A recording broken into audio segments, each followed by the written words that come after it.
Hello, good morning. Good morning, ma'am. Can you introduce yourself? I'm Rangeline Al Fernando, 29 years old. I live at Phase 1, Block 3, Lot 30, Pandi Residences, Mapulang Lupa, Pandi, Bulacan.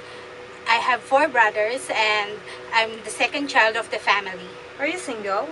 Yes, ma'am. Okay. Do you have any experience in working abroad before as a domestic helper? No, ma'am. How about in the Philippines? Yes, ma'am. I work with Mr. and Mrs. Eduardo Tubiera. They are 4 in the family. Okay. How long did you stay in that employer? For 2 years, ma'am. So you finished your contract with them? Yes, ma'am. Okay. What are your main duties in your previous employer? Taking care of the kids and some of the household chores like cleaning, washing, ironing clothes, and cooking. Why did you choose to work in Hong Kong? Because of the high salary, and I want to earn and save money for my family. Do you know how to cook some simple Chinese food? Yes, ma'am, like steamed fish and fried rice. Are you willing to learn more?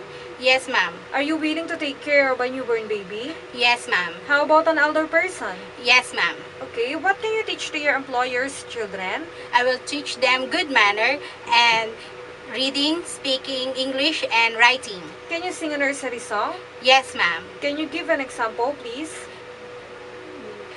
A, B, C, D, E, F, G, H, I, J, K, L, M, N, O, P, Q, R, S, T, U, V, W, X, Y, and Z.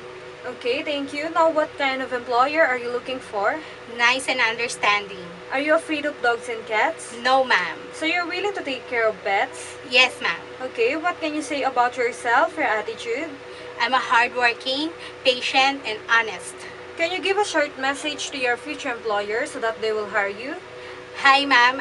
I hope you choose me and give me a chance to be to become a helper of your family.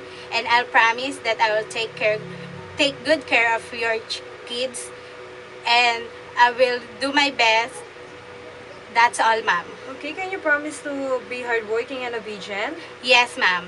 Can you promise to finish your 2 years contract? Yes, ma'am. Is that all? That's all, ma'am. Okay, thank you. Thank you and have a nice day. See you in Hong Kong.